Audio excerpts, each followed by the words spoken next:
This is Red Moon Roleplaying. The Masks of Nyarlathotep. Where our investigators last were left, they had not only introduced themselves to each other, but also discovered some truths and some mysteries. For example, one of the members of this expedition, one Jesse Hughes, is in fact an occultist by the name of Jackson Elias. He was advertising himself as a folklorist for sure, but he has made it clear to our protagonists that this pseudonym is in place because he believes that the leader of this expedition in general, is somehow tied to cultist activity. The leader of the expedition, the man himself, Augustus Larkin, appears to be in incredibly poor health. It has been assessed that perhaps he is even an opium addict. He certainly shows all the shakes of being one. And then there is his rather grisly manservant who shot such a murderous glare at Felix Bauer when Bauer started talking about, well, what truth is there to this pyramid? Where did the artifacts come from? And he started talking about the investigations he had been performing. Something about that really seemed to upset de Mendoza.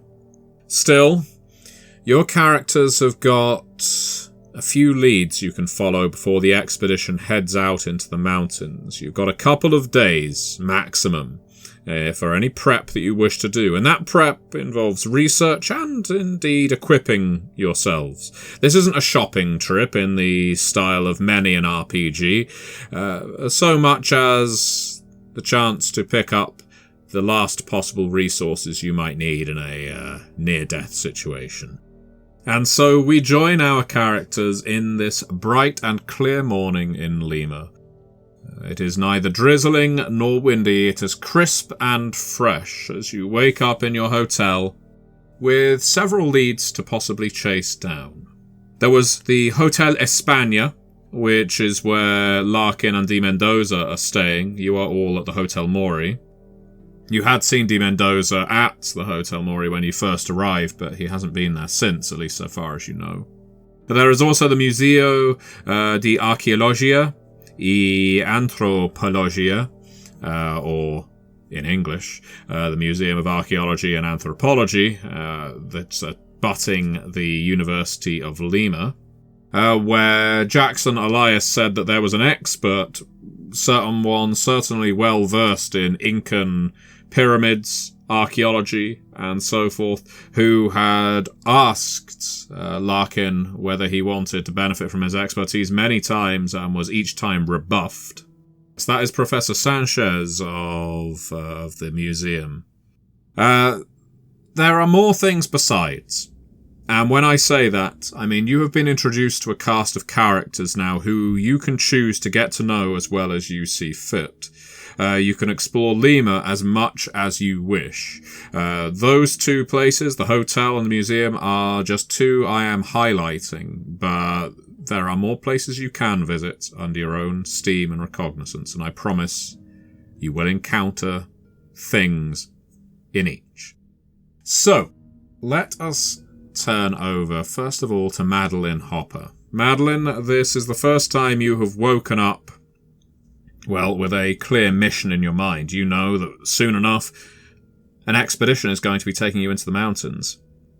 You had discussed with the others about potentially attending this museum, but as you head down for breakfast and see some of your fellow expedition members there, what are your thoughts? What's your intent for the day? Quick point of clarity. When are we scheduled to depart from this morning? 2 days out? 3 days out? Just remind me one more time. Sorry. So you have 2 days from this morning. You will be heading out at dawn. So not tomorrow, but the day after.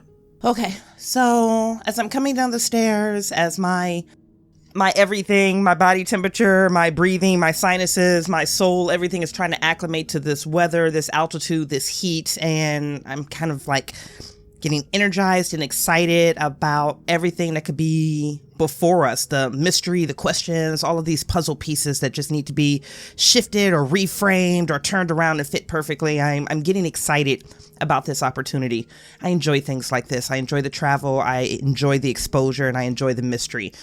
But I'm thinking we have two, at least, points that we need, or two areas that we need to investigate: this museum and this hotel.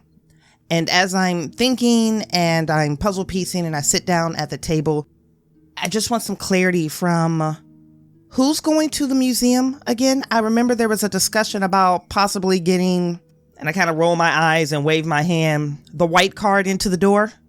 Yes, I had offered to go with Mr. Hughes to the museum. Yes, I remember I had offered to go with, was that perhaps with Madeline for the language translation or something like that? That was right. Yeah. So by all means, you can all head to the museum if you wish, but for the time being, breakfast, Madeline. And it seems in Lima they serve a hearty one. There is a vast plate laid out in front of you from the old lady who runs the place. She seems quite taken with you after your friendliness upon your arrival. A family recipe, she says to you. You are finding yourself looking at a plate of meats and beans. There's some corn and in fact some rather badly blended corn flour, it must be said. But clearly it is something she's quite proud of. The substance is all rather, well, let's describe it as it is, a bit like mulch. You can't quite make out one solid from one liquid. But again, the lady who runs the Hotel Mori, she seems pleased. I will poke at it as enthusiastically as possible while smiling and showing my appreciation for the meal. But when I had imagined new foods and cultures to explore, it perhaps wasn't this. I will enthusiastically accept the breakfast. I mean, any kind of food, really. Any proper food. I have eaten worse in the trenches, and I will always remember that. So I'm thankful for every day when I get to have even something that's remotely close to a normal breakfast. So I'm happy this morning. Dominga, the concierge, she gestures to you, Madeline. And you? And you? I am riding off of her pure pride and excitement. It doesn't look palatable. I'm not super excited about it, but for someone to be this energized about the opportunity, I'm going to meet them on the playing field halfway. Yes, please, I would appreciate it. She serves you a big plateful. Oh, that's not the direction I was really going. Okay, thank you. Gracias. Her smile is wide and beaming. She is clearly happy to have you as guests. Unlike that rude Rupert Carruthers, who has not made his way down for breakfast, he will be sleeping in. He had a late night. Exploring the local wildlife. Indeed. That's a nice way to put it. Across the restaurant from yourselves, you can see that others of your fellow guests are present. Isabella and Hugo are here, and then Jesse Hughes, as you have taken to calling him, makes his way downstairs. Morning, he says. Smells good. I'm glad you think so. It's great, I say, and I'm munching on the food. In fairness, Felix, it doesn't taste terrible. It's an acquired taste, most certainly. You have to strain some of it through your teeth to really take advantage of the flavour complex. But there is definitely flavour in there. And Jesse gives a conciliatory nod at you. Says, well, yeah, it definitely smells good. I smile at him. And takes a seat at the other table where this breakfast isn't being served. So that leaves the three of you to plan. Is it then that all of you intend to head to the museum once breakfast is done? I will check with Jesse and find out what time he had plans to go to the museum. He turns his chair slightly so that he can see both the table containing Hugo and Isabella and yourself and your friends. He's already smoking. Well, you know, it's a good way to start the day. I had an appointment planned, he says, for 2 p.m, so the morning is ours, though I can't imagine that the professor's going to object too vehemently if we arrive early. It just seems that perhaps there's another thing that some of my colleagues and I could possibly go look into and then come back for our meeting at 2. Sure. My intention was to move around some of the flea markets, see what I could find out from, I guess what you'd call local colour, about the talk of this pyramid and any of the people who worship there. It would be useful to know when they think it was built. That could give some indication as to the, I guess, thoughts and philosophies behind it. You see, and he puts his hands together, clearly making a point. The pyramids in Egypt, what we're used to, I suppose, in hearing about in Europe, they're often hollow. They're burial chambers for ancient pharaohs, kings of the Nile. The pyramids in South America and Central America, the vast majority of them that have been unearthed and the ones that are being excavated right now, many of them are solid throughout. They're more like obelisks that are just built in a grand level. Therefore, it would be interesting to know, because the further one goes back, the more likely it is that it will be a burial chamber. Oddly, over here, the closer you get to the Incas, the more likely it is to be a solid edifice. Now, maybe that only interests me, he says, waving off his point. No, it's quite interesting, actually. I listen interestedly as well, not knowing anything really about pyramids and the differences between them, only having really heard about the ones in Egypt, but clearly this is different then. So I nod interestedly while I listen to what he's saying. And so you make your way through the food, you refresh yourselves with some mango juice, those of you who smoke, and then it's time to stretch your legs and breathe in some of that Lima air. Now that the dawn has passed and the people who live in this city are making their way to work, the air is very quickly filling with fumes. A city becoming quite as industrialized as Lima is at a rapid rate, it should be said, in the 1920s, means there are a lot of vehicles on the streets. And just as much as factories are pumping out fumes, so are all of the cars being driven around here. This is, after all, the early 1920s, and the catalytic converter is some way off. Clearly, if you want to wander around Lima at its freshest, do so before the sun comes up. So, gang, with breakfast behind you, do you plan on stopping in at the Hotel España? Or do you wish to split up and each follow down your own investigations? Splitting up might not be a bad idea. That would allow us to hit more places at once, and yeah, might be perhaps a little bit overkill to head to the museum, all three of us. I nod in agreement. Maybe I could head over to the hotel. I'm quite curious about this Mendoza fellow and what he's up to, actually. Had a pretty bad experience with him yesterday, although I suppose we're okay now, but something about him that seems quite shifty. I think I'd be better suited to the hotel as well. I just don't speak the local language, but you do, correct? I do. I think I may be more helpful at the hotel. I'm not going to have much to contribute to the museum. Well, it's decided then. There is a shout from an upstairs window in the hotel. The window opens up and Rupert leans out. Shelby! Rupert, old chap. Oh, I'm glad you're awake. I just woke up myself to notice you're not here. Do you need something while I'm out? Cigarettes. Of course you do. I saw a tobacconist's on the corner. They weren't open when I passed by last night, but if you could get me some tobacco, that would be top hole, old fruit. Will do. Is there any particular one you want? Oh, anything that come. Maybe let's go for some rough shag, eh? Will do. I'll find some. There are various people in the street looking up at this conversation. Of course, it's not all that common for people to start shouting in English outside of upstairs windows. And so Rupert takes the time to salute everybody. Yes, hello! Beautiful city! Lovely day! And he closes the window. Oh, he's so colorful. He certainly sparks conversation. He absolutely does. Seems like a very, very, very nice friend to have. He has helped me out on several occasions. I bet he has. But actually, I had been meaning to go to the tobacconist anyway, because I certainly owe Mr. Hughes some cigarettes after the ones I have acquired recently, so that still swing by there, and then we'll all go to the hotel. Sounds good? Sounds good with me. I nod and smile. That's fine.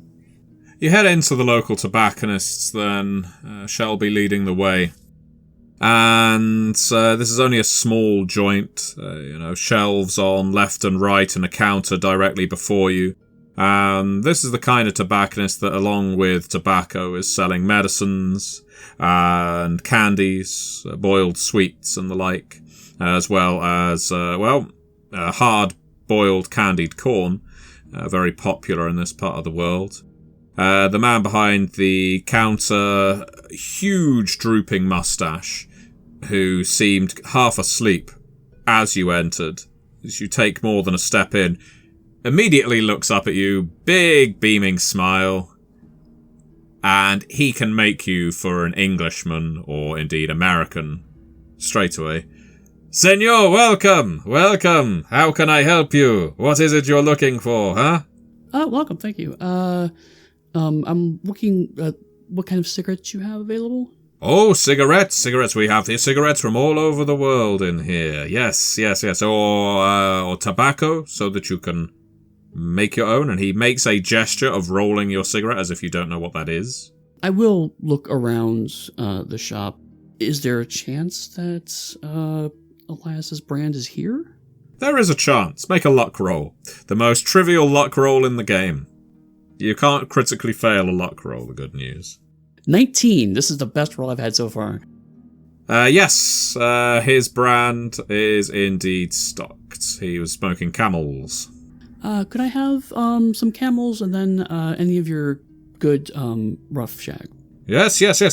For pipe smoking, he says, and he gestures at a collection of pipes that is just underneath the counter. Please! And he gestures for you to lean down to examine the pipes that he is clearly very proud of. I will look at them, but I don't believe Rupert uses pipes, does he? He does not. Oh, you should buy yourself a pipe, senor. You should. It makes a gentleman of a man. It is tempting. Perhaps a bit later, though. I think probably best just get what I'm here to get now, and we're just down the road, so I'll come back maybe a little bit later. Please, you cannot leave without a pipe, and he pulls one of them out from underneath the counter. Please, put it in your hand. Feel the weight of it. It looks wonderful, but no, I think just the Camels and the other cigarettes, and that'll be fine. It's hand-carved, senor. And I'll move up to see that pipe, and it's exquisite craftsmanship. Yes, this looks thank fantastic. you, senor. I do smoke. I smoke cigarettes normally, but I've never tried a pipe actually. Perhaps this could be a good opportunity. Oh, it is the best way to smoke, senor. Well, then I'll take it, and I'll get myself a set for pipe smoking. Out of interest, what is your character's credit rating? I think I have like 9%. Yeah, so you start patting your pockets. I think the way we can reflect this, Felix, I'll do this slightly different. You start patting your pockets for a collection of soul. Soul is the currency in Peru at this time, and realize you're running empty. It is quite possible that you spent a little more in the bar last night than you were planning. Now, this is embarrassing. He is basically supplicating you with this pipe. It is held outstretched in two hands. That smile on his face seems utterly sincere. Clearly, Madeline, you can see this is well, it's not a grift, but this is a sale. This is no more than a salesman technique. But you know that the look that will follow is either going to be anger at wasting his time or abject sorrow because he failed to sell this pipe. There's not going to be a neutral response here unless someone steps in. Ooh, may I intervene? I would love to intercept. Please, go ahead. So I am going to almost glide into this conversation. It's like hand created. That is honestly lovely. Did you create this yourself? Oh, no, senor. I cannot claim responsibility for that. My brother, he is a carpenter and a whittler. Oh, a very talented one at that. I have a question for you, and I'd appreciate your guidance, your perspective, your inspiration. I need a gift for a fellow of ours that is on his way on to an adventure of a lifetime. A pipe! A smoking pipe. Show me the packaging that you have for this pipe. Something beautiful, something maybe with a bow. Show me how this is packaged. I would like to make this a presentation when we offer it to our friend. And so the conversation goes on, back and forth, because at first it's quite clear that this shopkeeper has no luxury packaging. This is tobacconists on the corner of the street. But he clearly sees a way in here. He thinks this is a guaranteed sale, and so he makes you a promise, Madeline, that if you come back this afternoon, there will be a luxury parcel with a bow and all kinds of filigree waiting for you with the best pipe in the store within. Promise? This is a very important gift. Signor, I have never broken my word, not to a customer. I nod. I don't believe him at all, but I nod enthusiastically. I look like I believe him. Sincerity is met with sincerity. And I say that with air quotations that you guys can't see. Fantastic. I'll see you later on this evening. Or this afternoon, sorry. His smile returns, and to his credit, he does not expect you to pay up front. As I'm stepping away from his shop, I am going to stop as if this thought just hit me. Senor, do you deliver by any chance? See, if it is not too far, I can send my son over. No, it's not too far at all. And I'm going to throw him a wink, and I'm going to turn around, and I feel pleased because I feel like I have a great plan in fruition that is probably going to fail, but I feel really good about it in this moment. So you each make your purchases. Felix, you're feeling a little abashed by not having money when it came time to buy your gift. But you do have your tobacco, Shelby. Excellent. And I'll thank him for his time, and we will head off to the hotel. So about the hotel, what if we have a delivery that we can get directly into his room? A gorgeous, beautiful package of some sort, a congratulation package that perhaps could be directed to Mendoza or Larkin's room. Or we can lure them down with a package. A gift. You think hotel staff would get us into that room or get the delivery person into that room? Good question. It is definitely a gambit you could follow. It's probably a safer route than just purely breaking in. Yes, that was probably otherwise my plan, so yeah. We can pick locks or we can get the door open for us. A respected vendor from down the street delivering a package of gratitude and celebration to our employers. They probably wouldn't think twice about allowing him into the room to drop it off. That's right. They would know him. We would have to get near the room before it got delivered. Well, there are two of us.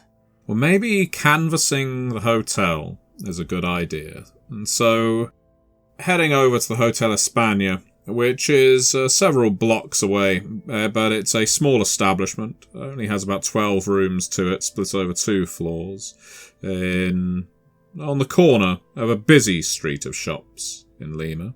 There is a white-haired woman in a woolen shawl sat in the foyer greeting visitors.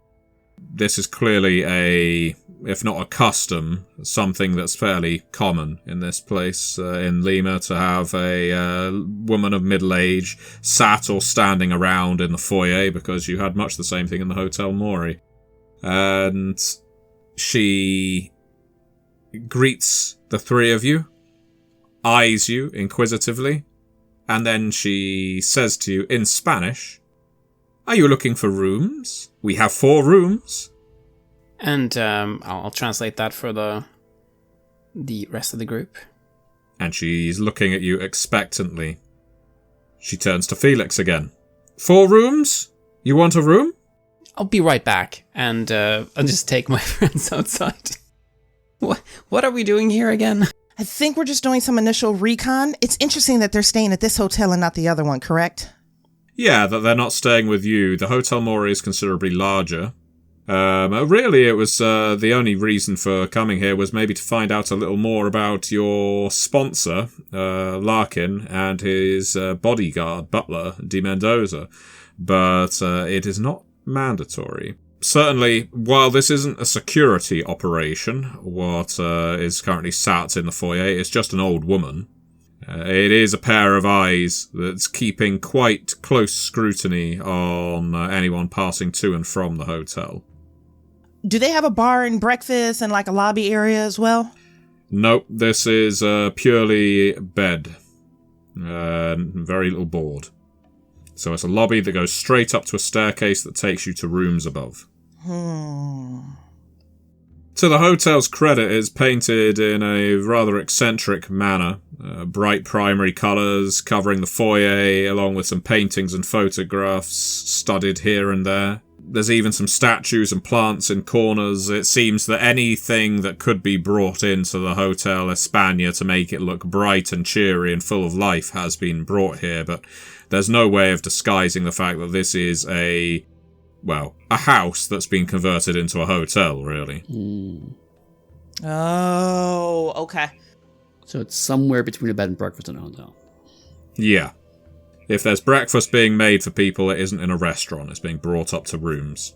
This is an interesting place for them to choose to stay versus at a traditional hotel like we have. Yeah. Yes, there must be some reason. If anything, I would think the reverse. Probably it's the people he didn't know in a place like this, and they would stay in a nice hotel. You can see the old woman from the foyer, while she hasn't followed you out back onto the street.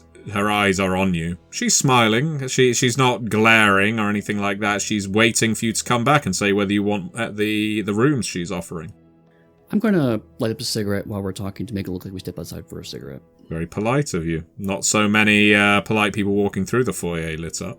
So what's it to be, gang? Are you going to pursue this course of investigation, head into the hotel, or are you going to go with the delivery option and use that as cover? Now, you would still need to figure out which rooms Larkin and Mendoza are staying in, so you don't have that information yet. Naturally, it being an investigative kind of challenge, you could charm the old woman in the reception. You might even be able to get a look at the register. But that could also require the spending of some of your precious souls. Well, since we are foreigners, I'll move up then to the old lady and or to the old woman, and I'll say some of our friends are actually staying here at this hotel. Mr. Larkin and a Mr. de Mendoza. And Senor Larkin and Senor de Mendoza. She crosses herself at de Mendoza. Ugh. Oh, I kind of lean in a little bit to being sort of interested in that gesture that she just made. Oh, I think I understand what you mean. He's a bit different, isn't he? He is unsettling, she says, and you know there are harsher words loaded behind that veneer of politeness. You haven't happened to see him do anything odd? I'll ask. She looks left and right, as if he might be lurking right there behind a plant pot. He isn't. She makes sure of it, and she leans in toward you. He, when he goes to his room, does not dirty it. And she nods knowingly, as if that explains everything. As if he's not there, or? Yes, see, exactly. When I go up to change the bedding and towels and clean the room, it is as if he is not even sleeping. That is strange. We are only acquaintances, you see. We're on a bit of an expedition together, so we've just barely met the man. And I'll look towards the other two to see if I can bring them into the conversation as well, if they want to inquire something from this charming old woman. Oh yeah, she's rattling off now. Oh yes, this de Mendoza man. I think he is one of these men of the night, she says, nodding. Of the night, you say? Yes, most of the time when he goes to his room it is during daytime, and then I never see him return during the night. And whichever time of day or night it is, he does not sleep in that bed. If he does, he makes that bed far finer than any of the maids I have ever worked with. That's surprising. That's curious. How long have they been staying here at this hotel? All I am saying, she says, is that they have been here now for close to a month. and I have found no trace that Senor de Mendoza is even staying in the room he is paying for, and I cannot complain of that, because it is less work for me, and these stairs are hard on my back and my knees. But it is not right to rent out a hotel room and then not use it. It is unsettling. And again, she says that with some emphaticness. Purses her lips at the end, gives a stiff nod, as if that's that. That condemns a man. Have you perhaps noticed if Senor de Mendoza has been maybe getting medicine for Mr. Larkin? Or a doctor? At that, she clams up. It's quite apparent that has touched a nerve, because she recoils a little, shaking her head furiously, agitatedly. No, I cannot discuss that kind of thing about a resident. You said you're his friends? You would know. We know he's been quite ill, yeah. 4 rooms. We have 4 rooms, she says, resetting to the origin of her dialogue tree. Okay, if she's clamming up, just during the course of this conversation, especially as I see that clamming up coming down the pipeline, because she might be shut down for business, is the ledger open on her desk? Yeah, the ledger is there, it's visible. This is not a high security or indeed efficiently run hotel. Can I throw a quick glance at it just to see if I can catch, hey, they're in room, blah, blah, blah, or blah, blah, blah? Let's see. Make a spot hidden. That's a 62, and this woman is shut down for business. We can lean on the cover of the delivery that we have, which I think with her might actually work, or I can push this roll and something terrible can happen and I can botch everything. How's the table feel? It's a 45. It's a pretty decent chance, right? It's not that bad. Well, almost 50-50. Or you could you could by all means spend the, 17 luck to make it a success? Okay, we're gonna go ahead and push it. We're gonna see what happens. So as she is clamming up, I am just going to place my forearms on this table and just like hike myself up just a little bit to see if I can get a quick better glance. I got a 41 under 45. Your luck holds out, not just because this enables you to see the register, but because it allows you to do so without her scrutinizing you.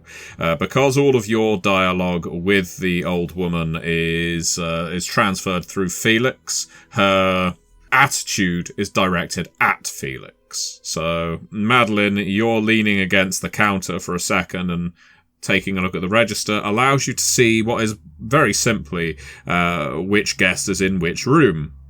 And certainly you can identify the rooms occupied by Augustus Larkin and Luis de Mendoza. They are each on the top floor, adjacent to each other. There is a room on the same floor that is vacant. The other vacant rooms are on the floor below. There are no other names you recognise in the register. Okay. But what she's saying is true. They have been booked in now for over a month, and their stay is marked up on this register as open-ended. They will leave when they stop paying. Some of that doesn't match up to what you've been told. Or rather, what you might expect. The expedition was intended to arrive here a couple of days ago. That was the estimate, that you would all meet up here in Lima a couple of days ago, and there would really be very little reason for de Mendoza and Larkin to be here for that long. If they were making their way, naturally they could have been out here for quite some time doing reconnaissance, but if they've had the opportunity to find this pyramid before now, why they've been sitting on their hands, especially as there's the possibility other people may discover it, you do not know. Matthew, watching these translations go back and forth, do I get the impression that she speaks English at all? She picks up some of what you and Shelby are saying to Felix, but it's pretty broken. It's almost as if she squints on every third word. Like the English language is driving a dagger into her ear. Okay. No, we don't need 4 rooms, but I would just take 1. Do you have anything on the highest floor, the top floor? That changes her attitude. Yes, see, of course, she says to Felix, naturally, and through Felix to you. 1 room for which of you? Unless you are married, you cannot share a room, she says, folding her arms. This is not that kind of establishment. It'll just be for me, please. And I'm going to throw a very knowing look over at Felix. I'll nod back. For a woman alone, she says, with no little amount of judgment. It is very reasonably priced. Your credit rating can allow for it, Madeline. You don't need to roll. Okay. It'll just be the single night here then. 1 night, and she heads over to the register and starts scratching into it. And what is your name? And then I am going to give her Alice Roberts. Alice Roberts. Welcome. We do not serve dinner or lunch, but breakfast can be brought to your room. Thank you. That's very much appreciated. May I have the key? She groans a little because she has to lean down. All the keys are kept in a drawer. And as she opens it, well, wouldn't you know, there are duplicate keys. They are labelled. Presumably she is not expecting the guests to open the hotel rooms for her. And she rummages through them and passes you your key. Thank you. I appreciate it. And she then looks at Felix. And she does this with a little bit of sympathy in her voice that you know is in no way authentic. I do apologise, she says. I will not allow male visitors into a woman's room. So please, will you and your friend now leave? And I'll nod, of course, understanding exactly what she means. Yes, of course. I just wanted to help out my friend here, and I'm sure she will have a great stay here. She tuts and mutters something about an honest woman would have arrived with luggage, but she doesn't make any proclamations. She is just clearly making an assessment about Madeline. The good news is that assessment isn't she's here to break into the room next door. The bad news is this woman is likely some kind of sex worker, and I hold her in very low esteem. Yes, for Petronilla Cupitina, this particular woman, she is judgmental, it must be said. And so you make your way through the lobby and head on upstairs, Madeline. Yes, I certainly will. So if you are going about investigating the interior of the hotel, are the 2 gentlemen waiting out on the street for Madeline to return, or do you want to go about doing something different? I was actually going to, before Madeline head upstairs, kind of just mutter, when you get to your room, open a window so we can see which rooms are which. Oh, that is smart. My nose wrinkles as I acknowledge that. And then we'll step outside and see which window opens up. It's an easy enough hotel to navigate, Madeline. Like I said, a converted house. It's hardly a labyrinth in there. You make your way up the stairs. You have 4 rooms in total on each floor, in a U-shape in this case. Yours is at the front of the hotel. You open the door. It is a simple bedroom with a slanting ceiling. There is a window that opens out onto the street, and luxury of luxuries, a balcony. Okay, I will head into the room. I am going to glance it over. I'm just curious, is this one of those super meticulously well-kept rooms? I'm just wondering exactly where her line of, like, he doesn't sleep in the bed is like... Is the room really in this type of pristine condition, even if it's not opulence? Is it just meticulously designed or put together or cleaned or organized? Designed and put together is probably generous. It is more meticulously cleaned. Say what you like for Signora Cupitina. She is very, very hot on making sure her rooms look sterile. It lacks any kind of personality, unlike the lobby, which was crowded with moods and colours. The room is more almost surgical.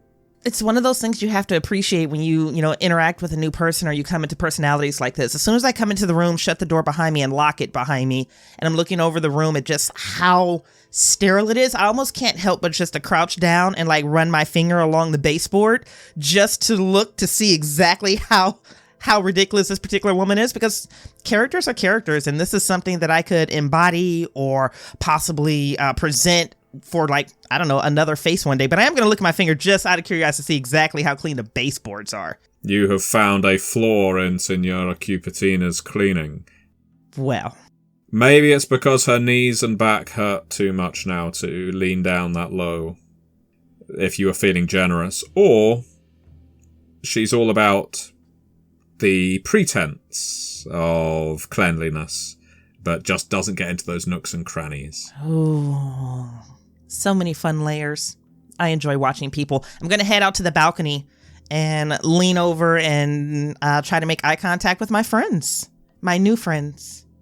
There's a part of you, Madeline, that wants to start reciting Romeo and Juliet. So close. Or at least sing from here. Like, listen, you know how well my voice would carry from here? You're not tremendously high up, it should be said, but there is something commanding about the view. Now that you are higher up and there's so many one-story buildings throughout Lima, it presents a pretty decent view across the busy streets. It is, as mentioned earlier, a rapidly industrializing city. It's quick on the advance, but there is a lot of natural beauty to it. Parks studded all over the place, trees along with it. There are people singing down the street. You can hear a drum being played as well. It's almost as if the additional height doesn't just help your vision, but your hearing as well.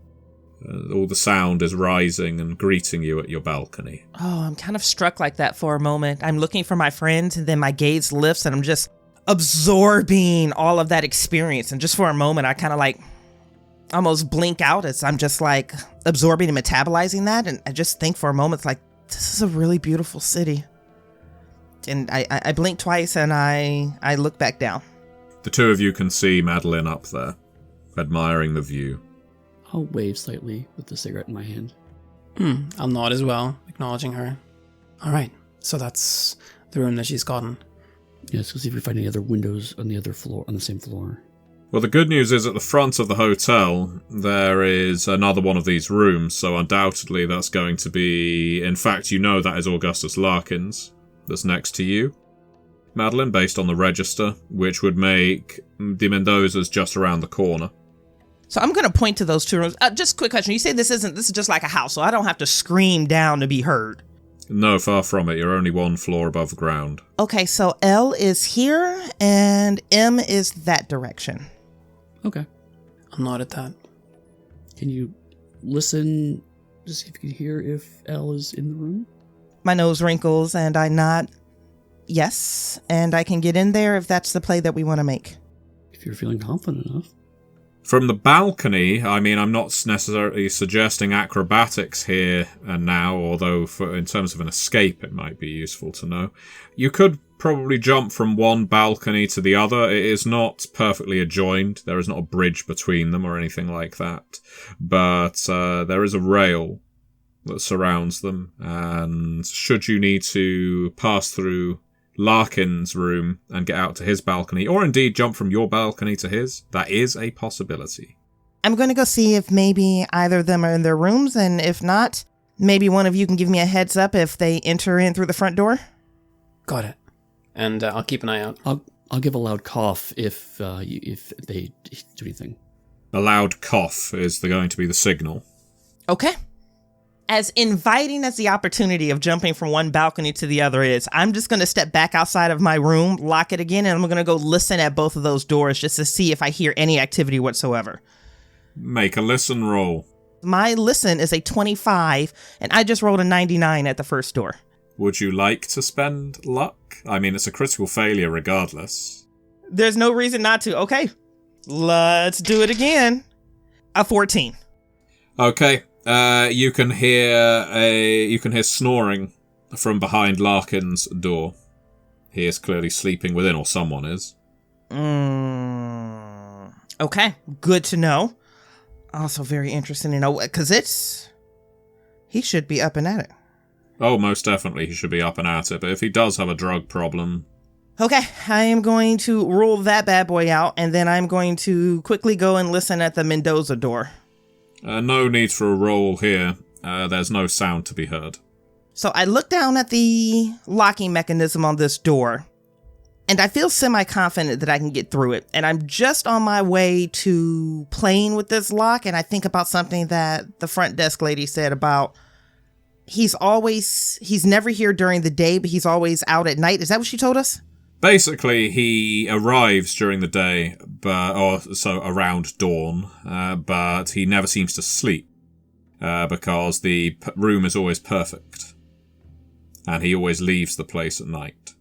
So, yeah, it doesn't seem to add up. It seems that he is returning to his hotel room and then just not sleeping in the bed. There are so many things that could explain that. If he's as devoted to Larkin as it seems, he could be sleeping on Larkin's floor for protection. They could be a couple. It could be a myriad of things on why this is so. However, there's something like my internal check engine lights are going off, and something is telling me not to mess with this door. And so I'm going to stare at the handle and almost like this suspended sense of disbelief, like what's hesitating me or what's causing me to hesitate? Why is this a thing? And then I'm going to blow right through that, and I'm going to try for the door. Okay, make a locksmith roll, please. This is a simple roll. This is not a hard roll. It is about the simplest lock you could possibly hope to see. This is a 16 under 36, so this is a hard success. Didn't need it, but that's what she got. In that case, the lock doesn't even make a sound. The lock doesn't even make a sound as you open it. You don't break it, you just open it. This is a bad idea, this is a bad idea, this is a bad idea, and I'm going to peek in. The room is as advertised. I mean, it's daytime, so if de Mendoza was going to be here, based on what the woman was saying, he would be standing around in this place or cleaning it fastidiously, but there's nothing. This to you looks like a empty, pristine hotel room. It is almost antiseptically clean and neat, which is close enough to yours, with no personal effects, toiletries, or changes of clothes on display.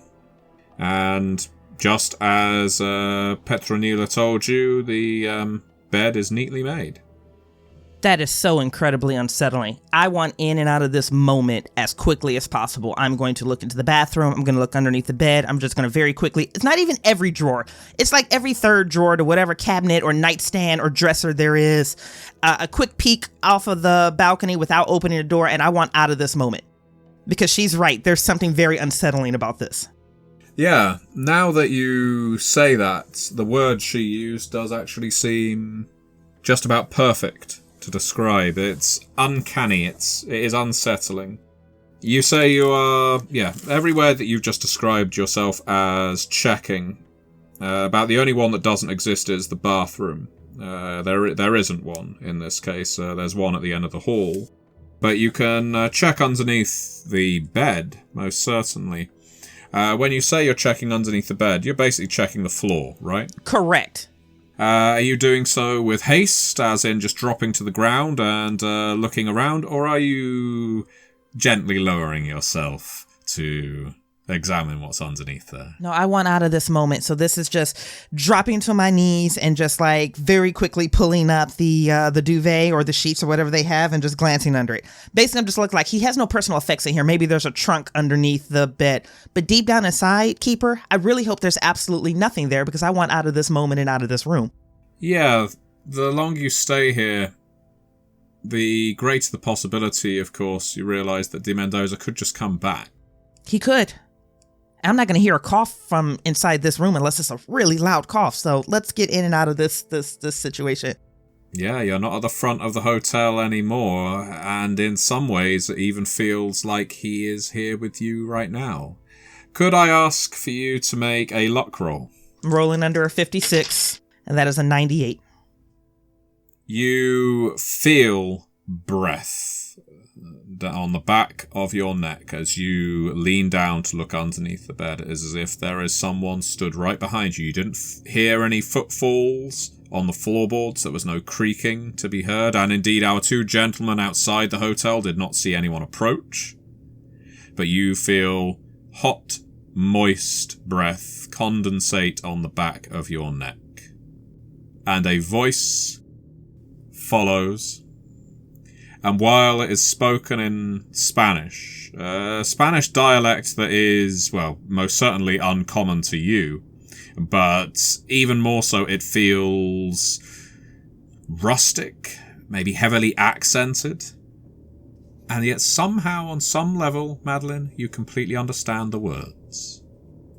"Madam," says the voice, "you are reckless."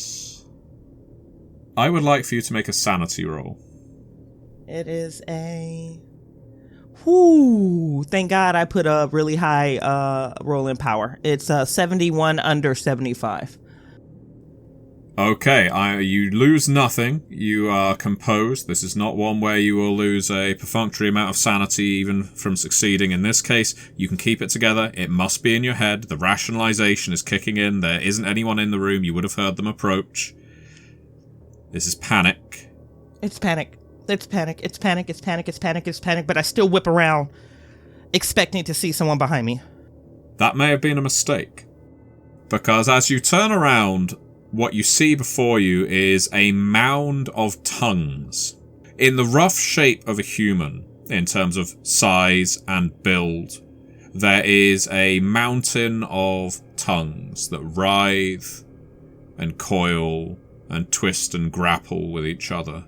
Between them, they form 3 legs that act as roots to the floorboards.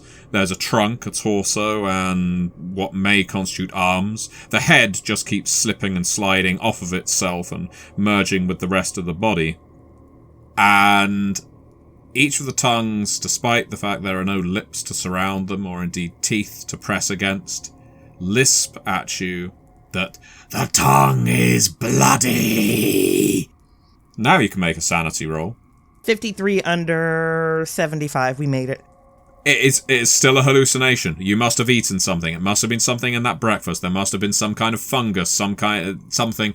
Again, no perfunctory loss. It is still, right now, in this early stage of our story, all something you can rationalize away. What are you going to do, Madeline? I just barely have the presence of mind to throw my wrist into my mouth so I can suffocate the scream that is pouring out of my chest. I'm biting down into my wrist, and then I'm going to scramble up with my opposite hand and tumble and scamper and get us out of this room as quickly as possible. This thing is between you and the door. You could make your way to the French windows. There is a balcony on this room, but unfortunately it takes you out to the side of the building. You're not going to be able to hop from balcony to balcony here. It'll be balcony down to the street. Alternatively, you can try pushing through this tongue creature. No, we're not going to do that. We're not going to do that. No, we're not. We're for sure not going to do that. So, scrambling up, tumbling over the bed. I will give her some sheets or a bed to make today. I'm going to tumble and scamper over the bed, throw open the curtains, pull open the balcony door here, and I am launching myself onto the balcony. Okay, no roll to do that. This thing shifts and turns just judderingly. There is no fluidity to the motion of this thing, and as it moves, tongues drop and molt off and start writhing around on the floorboards. It clearly lacks fine emotion. You are on the balcony. It is still lurching towards you, but you have the speed advantage. Are you jumping off? Yeah, that's exactly what we're gonna do. There's a squeal that comes out of me where I barely get out Felix's name, and it is saturated in panic and fear and helplessness. I mean, it's just a Felix! And then I'm not leaping off of this balcony, but I am going to hoist myself on the opposite side of it and try to lower myself down. Make a climb roll then, please. Felix, you hear the shout, so do you, Shelby.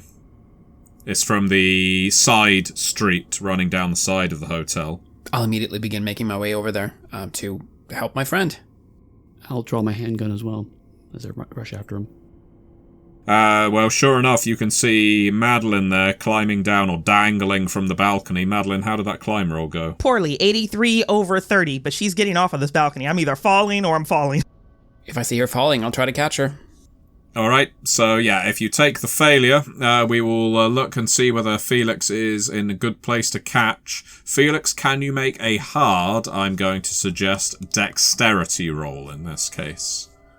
Because she has already failed, so that means it's not going to be a simple roll. That is a 35. I will use 5 points of luck to save my friend. As Madeline falls, and it feels like you're falling a long way when in actual fact it is only one story. That's still a fair way to fall off a balcony. Luckily, fortuitously, miraculously, Felix is there beneath you, arms out, And while your legs give out as well, Felix, as you crumple to the ground, you have managed to support Madeline, stop her from taking any injuries, and indeed not suffer any yourself. Are you alright? Oh my god! And it's just one of those things, my nervous system is way too overstimulated right now. My flight is in full flight, and I just hug you as tightly as possible. Perhaps back to the hotel or anywhere but here, I say, and look to Shelby as well. I'm going to, while they're recuperating, I'm going to just keep my eyes on that open window to make sure nothing's following. Shelby, something does come down from the balcony into the street beside you. Madeline and Felix won't notice it, being so consumed with each other right now and Madeline's panic, but you see it. It looks at first like a sausage. A piece of meat just kind of rolls off the balcony and slaps down into the street beside you. And then you notice it's moving. Oh no. It is a tongue, and you have never seen a tongue outside of its mouth mooring. In this case, it is free of any such captivity, and surprisingly long with it. It is rolling around, muscular too, trying to find purchase and move like a worm. Oh my god. I'm staring. I was expecting de Mendoza or just a robber, but not whatever this horrific thing is. Make a sanity roll, please. 4,385.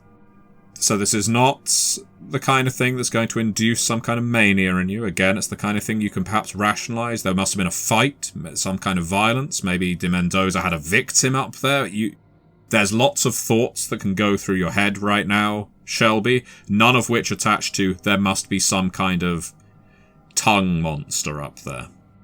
Yes, I think we should go very quickly. And I pull Madeline with me and begin rushing off. I don't know if I've seen this thing, but I wanted to get away from here anyways, because, well, we just attempted a break-in, essentially.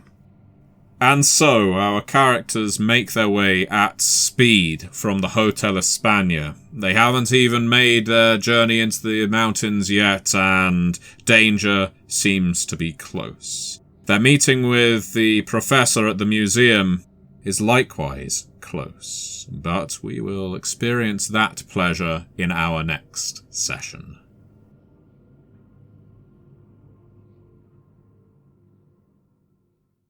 You have listened to an episode of Red Moon Roleplaying, where we play Masks of Nyarlathotep for Chaosium's Call of Cthulhu 7th edition. Joining us as our keeper is none other than our dear friend Matthew Dawkins, and we were also joined by Bridgett, Jeffries, and Eddy Webb. The music was made by Aegersonus and Halgrath, and we've also used Cryochamber's Lovecraftian compilation albums. All of this with the permission of Cryochamber. Check out their website at cryochamber.bandcamp.com or their YouTube channel for some moody dark ambient for your gaming table.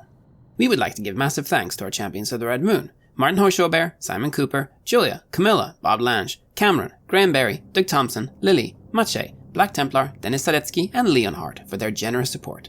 We would of course also like to thank all of our other patrons. Without your support, this show would not be possible. If you want to support our work, please check us out on Patreon. You can get access to bonus campaigns for Cult of the Lost, Call of Cthulhu, Warhammer Fantasy Roleplay, and Warhammer 40k Imperium Maledictum there. And you can also get early and raw access to all of our recordings, and hear your name read on the show as a champion of the Red Moon, as well as even play some Cult with us. Most importantly, that support is what keeps the show going, so do check us out there. Thank you again for listening, and remember, I am the last.